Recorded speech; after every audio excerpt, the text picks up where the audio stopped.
Hello everybody and welcome back to Football Manager 2023 with the Guiseley Youth Academy save, and Happy New Year to everybody because it is now 2023 in real life, which is an odd thing to say, isn't it, when you say real life when you're playing a game. But the Guiseley save, we're on to season 8, I want to say it is now, and it's sort of a weird position we're in because we've got no more regular senior players left at the club. Everybody that is at our club now is a regenerated player or a new generated player, and that leads me in to the save. So the arrows can go across the screen, and yes, we are today going to be playing Matlock Town, who are, I think, near Derby, if I know my my geography reasonably well. If we go to general, is it general? Where would it be? Where would it tell you where they're based? Where would it be? Profile? Matlock, I'm pretty sure, is in Derby. Anyway, we might not be able to find it. I don't know. Facilities? Is it in facilities? Causeway Lane? It literally has just hosted Matlock competitions, teams, good condition. It's in England. Let's say it's near Derby. I think it's near Derby. Anyway, I got distracted. That's not what I wanted to talk to you about. In terms of our squad, a lot of you have been asking, can you get the new GAN generator face thing in? Yes, I can. All of our new generated players or regenerated players, however you want to call it, now have proper faces. So when we look at our tactical screen, look, they're not new gen faces, they are now proper faces, every single player. So if you wondered what Brooklyn Christie looked like, that is what he looks like. So there you go. Excellent. It does give them a little bit more immersion and things like that, which is good. Obviously, we have a few other different nationalities in here, so we can go through and have a look. So Tony Hogan, our Montserratian, looks like that. There we go. Lovely stuff. Gives a bit of a face to the name, which is awesome. We've got Hector Lamont, our Scottish centre-back, who's coming through the youth team doing reasonably well. Victor Havetzi, our Hungarian goalkeeper, is there as well, who, you know, they've all got faces, so it looks a little bit more real, doesn't it? And then I've just got to update it every year, and that's how we go. So in terms of the league, we find ourselves in 9th. We've started reasonably well. 6 wins, 3 draws, 4 losses from 13 league games this year. Only 1 point off the playoffs, 3 points off 5th, and only 5 points off second, actually. And we've been doing pretty well. We've had a little change in our sort of tactical direction around how we're playing the game. Well, not how we're playing the game. It's still Football Manager, but how we're managing our games in-game, let's say. And what we've done is tactically, if we come away from the league table, tactically, now we're playing the same shape in 3 different ways because it's a lot easier for them to understand the tactical familiarity if we don't change the shape too much. So we have our Guiseley 4-2-3-1 positive, which is more direct, hence our tactical style of Guiseley direct. We play positive, we get the ball forward, we've got runners in terms of the wide men on attack and O'Keefe trying to get onto balls over the top or into space, as it's listed to here. We go and press more often and a bit higher up the pitch. We've got our possession-based tactic, which is where we try and keep the ball. We're trying to force their attacks into the middle so that we can win the ball back and then counter. Our goalkeeper is giving the ball to the fullback so we can get the ball up. And again, it's not really, in fact, this is actually, that's meant to be a pressing forward on attack like that, rather than have everyone running in. So lower tempo, build the ball into the box, play the ball out of the back, try and move the ball forward through the channels where we want to dominate possession.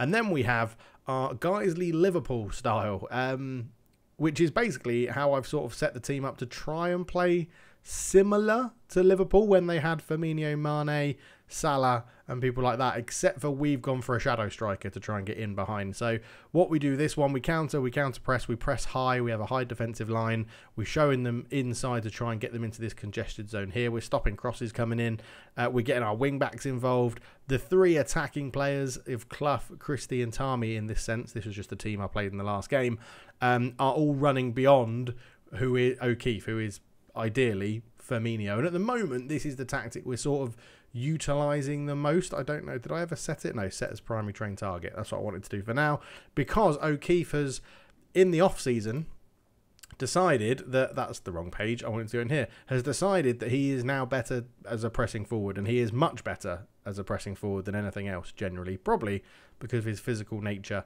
and what he can do with the ball. But it hasn't really stopped him scoring. 7 in 13. He's still just below, or just above, sorry, 1 in 2. 7.05 is matching his rating from last season. But because we have had an off season, there is one big miss from this team. And if we go and have a look at the transfer history, it was actually done towards the back end of last year.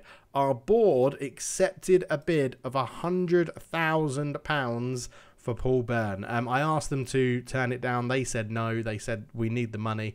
And this is what's going to happen. So Paul Byrne has been sold, our absolute stalwart at the back. He is a miss. He stepped up into League One with MK Dons and is actually playing pretty well. I mean, £100,000 for a club like Guiseley is a lot of money. We did get a friendly with them as well. We got a sell-on fee in there as well. So the board did okay in terms of negotiating. And the chances are he may be sold again by the MK Dons because he's a very good player. So sad to see him go. Obviously, the new gen thing hasn't worked for people outside of my club. I've just focused it on people in my club. So yeah, Paul Byrne has moved on, which is a little bit of a shame. So yeah, the deal that they got was Paul Byrne got 25% of the profit made in his next transfer, and we can obviously sell that if we need a bit more money. And then we had a friendly with them as well. Other than that, other transfers that have moved on, you'll see there. Kyle Trineri is another one. £12,000. He's moved to Chesterfield in League 2. Not played for them. Gone there as a backup. Wasn't our first choice. I was happy to cash in and get a little bit of money for him because it sort of just made sense, really. We had 2 young goalkeepers coming through that were getting a bit more game time. Lloyd had taken over as the first choice keeper. So Trineri being sold for any sort of money was very beneficial. We've sent out some loanees as well. So Jez Hines, the striker's gone to Kings Lynn. He was scoring goals for fun, but he's just slowed down a little bit. 3 in 7, but getting plenty of game time there. Jamal Warhurst has gone to Ashton United, and this could be the nail in his coffin because he's not performing well at Ashton United, who are a league below us. So yeah, he needs to improve a little bit there.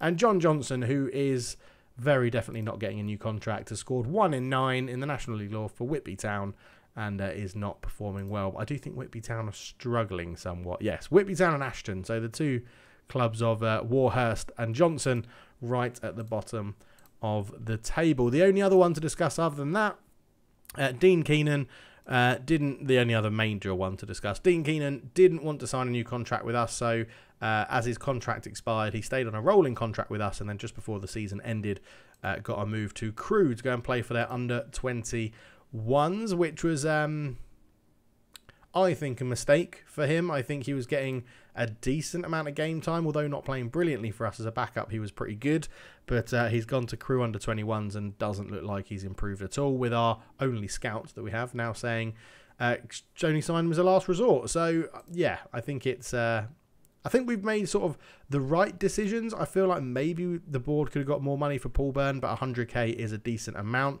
So yeah, he's gone, which is a little bit of a shame. In terms of the finances, we are £84,000 in the red. So it has made quite a big difference. It was this chunk here. It took us down to 32.27.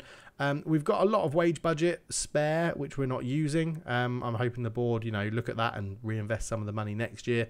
But the finances aren't too bad. It was recouped a little bit from that. And obviously with the sale of Paul Byrne and how we're doing in the league, it actually looks like it's not affected us too badly, sitting in 9th at the moment.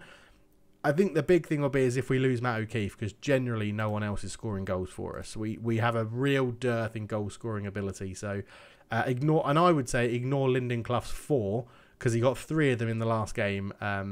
Yeah, so it's an interesting one. But performances wise, we did a lot of sort of hoping to get a bit more money in. Unfortunately, we couldn't get 2 massively big clubs. I think that's where we need to improve our reputation.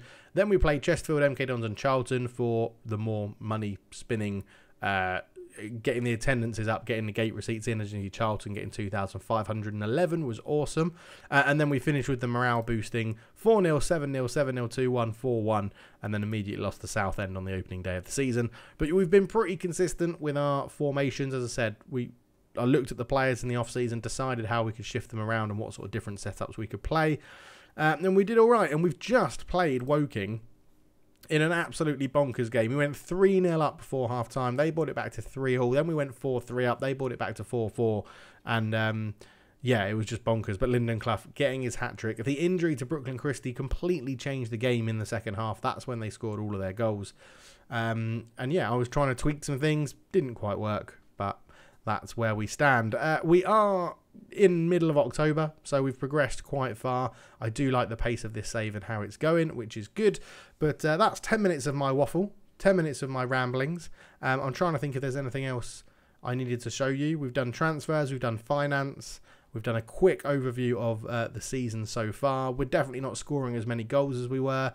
We're trying to be tighter at the back, which isn't ideal when you've just drawn 4-4. But Woking are running away with the league, so it's actually a pretty good result. We've gone through the tactics. I think we've gone through most. Oh, there was a question to say, can you look at other teams' new gens and see how they're comparing to sort of your new gens? So I thought, yeah, that'd be a good idea. So someone that's been in the league a similar amount of time to us is probably Oldham or Newport County.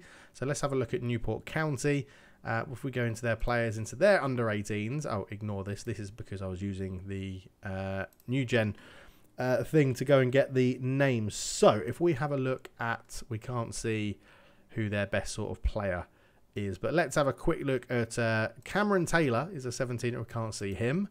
Is there anyone here that we can see? No. Okay, let's go and have a look at. Can we have a look at Woking? We've just played them, so I'll scout. Oh, they've got an under-21 squad. So Ben Vaughan, no, we can't see him. Okay, I didn't think this through. I thought we'd at least be able to see some of their stats, but no, we can't.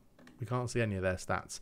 But they're really good. They've got a really good team, which is very... I mean, they got Luke Matheson, who literally was signed by Wolves in real life. Doesn't play for him. But yeah, so we can't see them. Apologies about that. It looks like we can't get... Oh, there you go. He's 23. He came through the Woking youth system.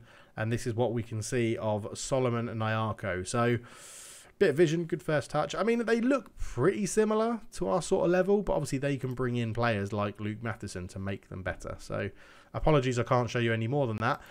The only other thing to suggest is that we have put some people onto non-contract terms, so they can move pretty quickly. But a lot of these are sort of fringe players or players that aren't going to play too much. So, Brownhill, Broom, Skinner, Berry... Ben Fitton isn't on it anymore, but Topless Borough is as well. So that's just to mean that we're not paying them a weekly wage. We're only going to pay them when they play, and that's to sort of ease off the finances. So that was a very good recommendation in the chat as well. Thank you very much. And the under-18s have been pretty... I know it's still a lot of people there, but they have been culled quite a lot. So if we just pop back into the transfers, transfer history... and then go released players. So, yeah, we got rid of quite a few here. Last season, we got rid of absolutely loads. So, yeah, it's interesting. And so many of them, you know, players aren't going to make it when they retire straight away. So, I think we've made some good decisions in terms of the players we've released. Probably the most shocking one was Paul Barnett, the Gibraltarian. He just did not improve at all. So, he got released.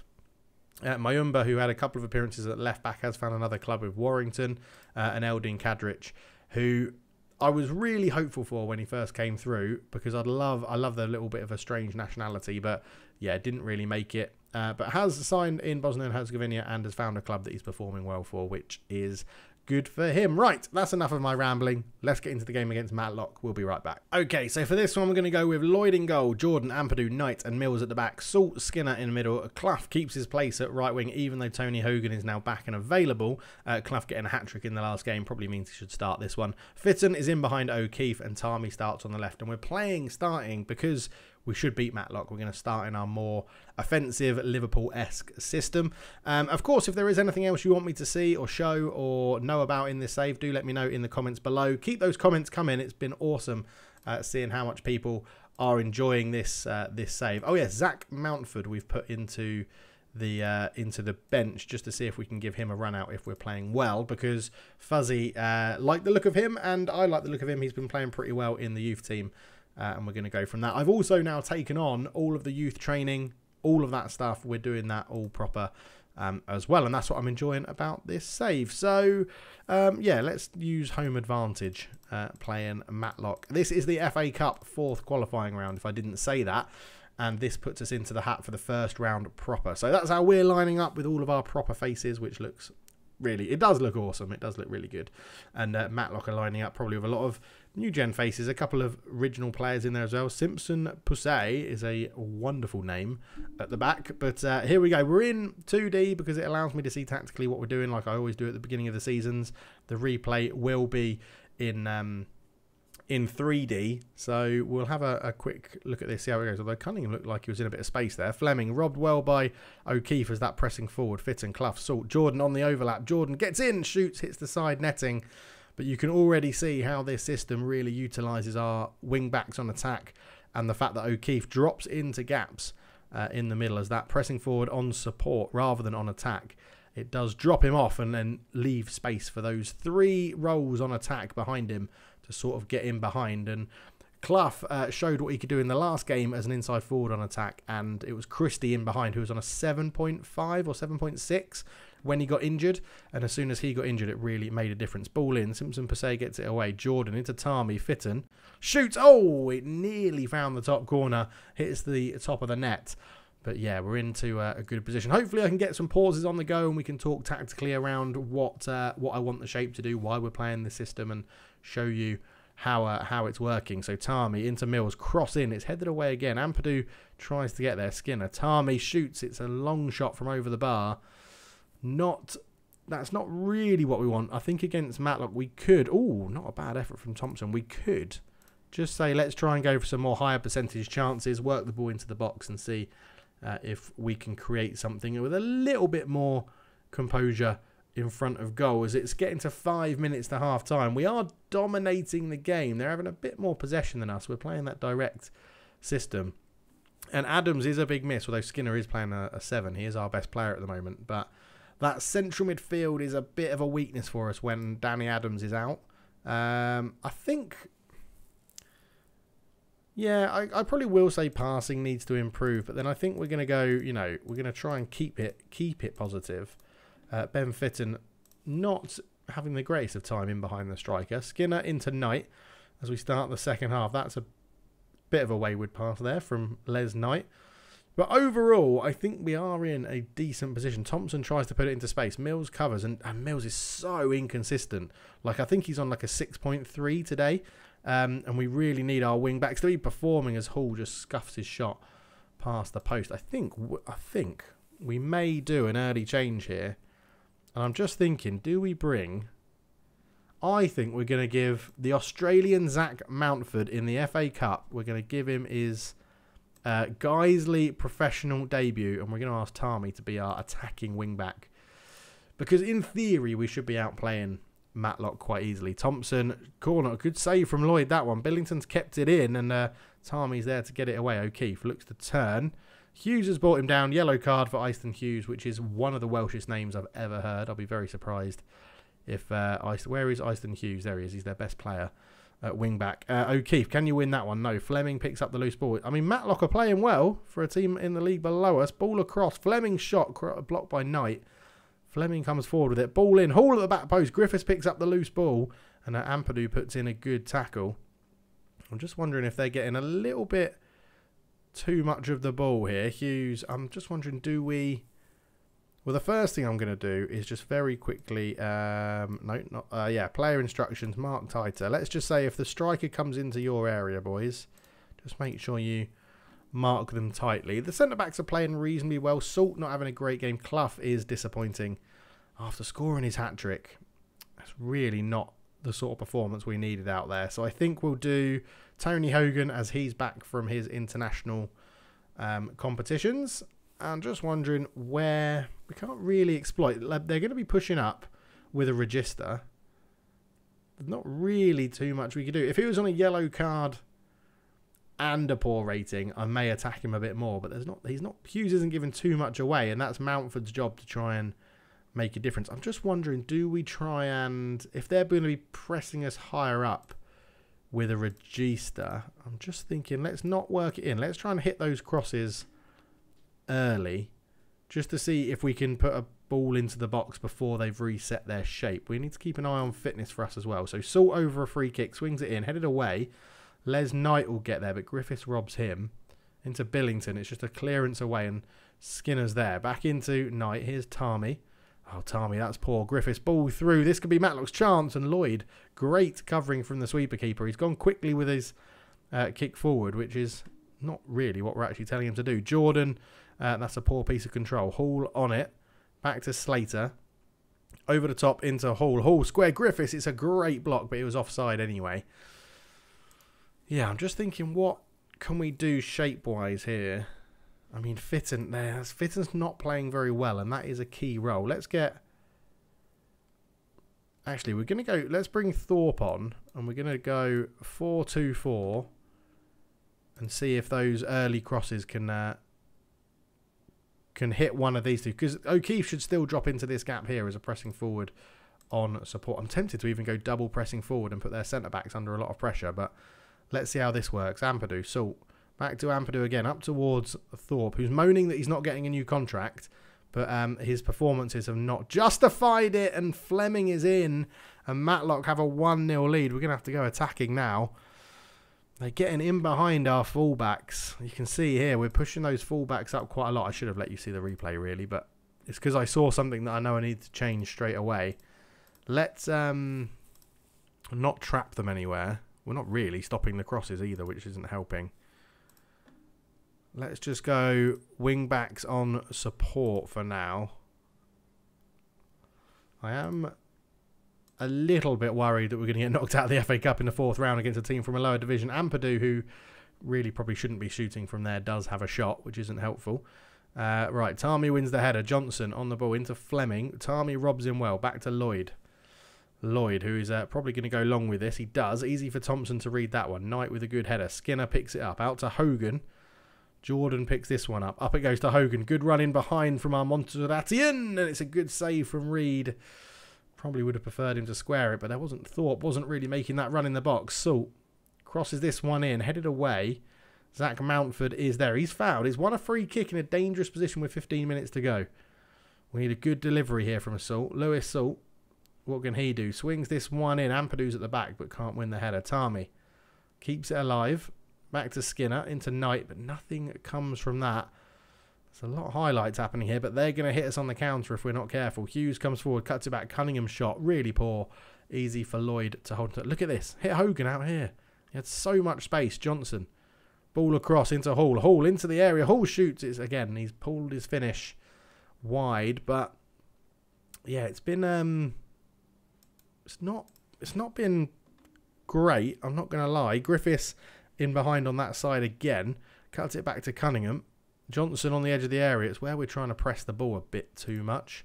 Let's just drop back to positive. We've already got plenty of people up there trying to make a difference. Right, let's... we're going to have to get the ball forward here.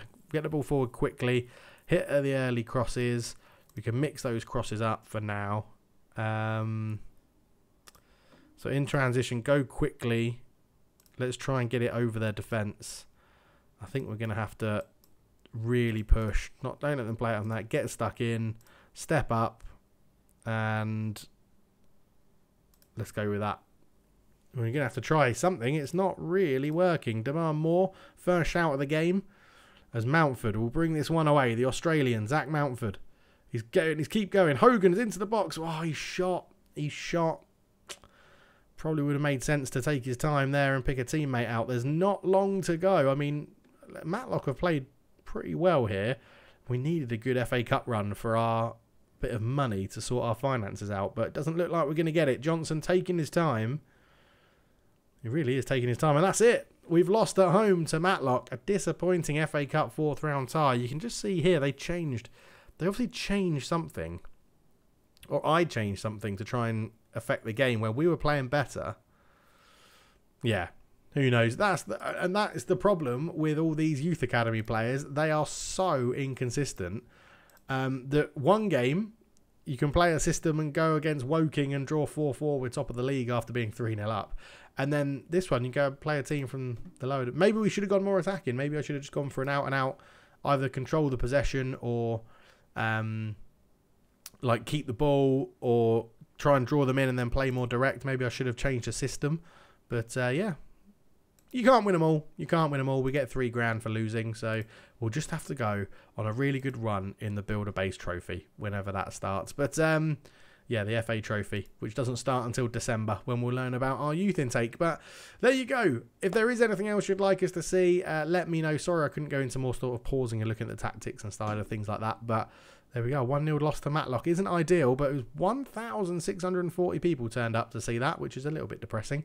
But yeah. There we go. Thank you so much for watching. Please do leave a like, subscribe if you're new. Let me know if there's anything you'd like to see in the future videos, and I'll get back to you and see you in the next one very soon. Thank you so much for watching. I'm out. Cheers.